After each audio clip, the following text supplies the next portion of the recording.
Same. Corresponding element क्या होती है? सेम। तो इसका करस्पॉन्डिंग एलिमेंट कितना हो जाएगा? 4, यानी x की वैल्यू सेम हो जाएगा तभी इक्वल कहलाएगा। यानी जो 4 यहाँ तो यहाँ भी क्या होना चाहिए? 4, तभी सेम कहलाएगा। अगर यहाँ पर y है तो इधर भी क्या होना चाहिए? y, या यहाँ पर 5 है तो यहाँ भी क्या होना चाहिए? 5 होना चाहिए। यानी इस तरीके से y की वैल्यू कितनी होनी पड़ेगी? y की वैल्यू कितना होना पड़ेगा? y की वैल्यू यहाँ पे कितना लेना पड़ेगा? 5। अगर x की वैल्यू 4 लेते हैं, y की वैल्यू 5 लेते हैं, तब जाके ये दोनों मैट्रिक्स आपस में क्या हो जाएगा? इक्वल होगा। समझ में बात आ रही है? तो या तो एक ठेठ भाषा में होता है, या तो करस्पॉन्डिंग एलिमेंट दे के बराबर कर लें, या लॉजिकली ये सोचे कि हम यहाँ पर क्या ऐसा रखेंगे जो इसके इक्वल हो। तो उस हिसाब से आपको यहाँ पर क्या रखना पड़ेगा? 4, इसके मैनेज करेगा। या आप सोच सकते हैं कि इधर 4 है तो यहाँ भी 4 होना चाहिए।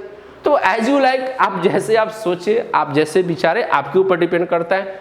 हर हालत में तो वही चीज आने वाली है। बात सुना गया? तो कह रहे हैं क्या कि दो मैट्रिक्स अगर आपस में इक्वल होता है तो उसके करस्पॉन्डिंग एलिमेंट भी क्या हो जाते हैं? इक्वल होते हैं। इस आधार पर हमारे पास x की वैल्यू 4 हो लेनी पड़ेगी और y की वैल्यू क्या लेना पड़ेगा? 5 लेना पड़ेगा, तब जाके हमारा दोनों मैट्रिक्स आपस में क्या हो जाएगा? इक्वल हो जाएगा। इसी बेसिस पर एक और क्वेश्चन लेते हैं, ठीक है? टेंशन है ना, टेंशन मत लीजिए, ठीक है? इसी बेसिस पे मान लीजिए कि हमारे पास यहाँ पे क्वेश्चन आ रही है, ठीक है? क्वेश्चन आ रही है x + 1 4 6 8 आ रही है, ठीक है? और इक्वल में दे दिया यहाँ पे 4 और यहाँ पे y - 3 दे दिया और 6 और क्या दे दिया यहाँ पर? 6 और यहाँ दे दिया 8, ठीक है? बोल रहा है क्या? अब यहाँ बताइए, अब ये क्या बोल रहा है? अब बोल रहा है ये x की क्या ऐसी वैल्यू होगी या y का क्या ऐसा वैल्यू आप लेंगे जो कि दोनों मैट्रिक्स आपस में क्या हो जाएगा? इक्वल होगा। समझ में आ रही बात? दोनों मैट्रिक्स आपस में क्या होगा? इक्वल होगा। तो अभी आपने क्या बोला? अगर दो मैट्रिक्स अगर आपस में इक्वल होता है तो करस्पॉन्डिंग एलिमेंट उसके क्या हो जाते हैं? इक्वल होते हैं। तो this is a corresponding element, ठीक है? तो यानी x + 1 की वैल्यू, समझिए पहले बात, x + 1 की वैल्यू अगर 4 हो जाती, यानी यहाँ पर 4 आ जाएगा तो इसके करस्पॉन्डिंग के क्या होगा? इक्वल होगा। इसका मतलब क्या होगा? x + 4 की जगह पर 4 आना चाहिए, यानी ये और ये आपस में क्या इक्वल कर सकते हैं। यानी इस तरीके से x की वैल्यू कितनी हो जाएगी? तो अगर आप सोचे तो यहाँ पे 3 रखेंगे तो इसके इक्वल हो जाएगा। समझ में आ रहा बात? और उसी तरीके से कहता क्या है कि अगर इसकी जगह पर 4 आ जाए, इस प्लेस के ऊपर क्या है? 4 है, तब इसके इक्वल होगा। यानी y - 3 की जो वैल्यू है वो किसके इक्वल है? 4 के इक्वल है। यानी यहाँ पर y की वैल्यू कितनी हो जाएगी? 7 हो जाएगी। यानी अब बिल्कुल स्पष्ट तौर पे कह सकते हैं कि इस दोनों मैट्रिक्स को हम इक्वल तभी कह सकते हैं जब x की वैल्यू 3 लिया जाए अकॉर्डिंग टू द सिचुएशन और y की वैल्यू क्या लिया जाए? 7 लिया जाएगा, तो दोनों मैट्रिक्स आपस में क्या हो जाएंगे? इक्वल हो जाएंगे। समझ में बात आ रही है? क्लियर समझ में आया बात?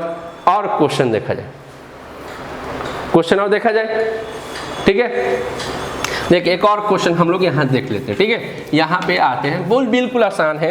यहाँ पे क्वेश्चन एक देख लेते हैं। जैसे यहाँ पे x + y 4 6 8 यहाँ लिख देते हैं, ठीक है? यहाँ पे मैंने 6 लिख दिया, x - y लिख दिया, 6 लिख दिया और 8 लिख दिया, ठीक है?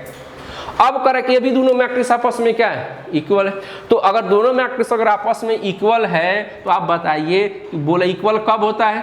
जब यहाँ पर इधर 6 है तो इस जगह पर भी 6 होना चाहिए, यानी x + y की जगह पर कितनी होनी चाहिए? 6, यानी आपस में इक्वल हो जाएगा। अब उसके बाद इसकी जगह पर कितनी होनी चाहिए?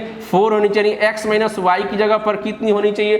4 होनी चाहिए। अगर इसकी जगह पे 4 हो जाए, 6 हो जाए और इसकी जगह पर क्या हो जाए? 4 हो जाए, तो दोनों मैट्रिक्स आपस में क्या हो जाए? इक्वल हो जाएंगे। अब मैं आपको यहाँ पे छोड़ रहा है, आप इसको सॉल्व करके कमेंट में जरूर बताइएगा कि x की वैल्यू क्या होगी और y की वैल्यू क्या होगी। ये तो आप कर ही सकते हैं ना, क्या होगी?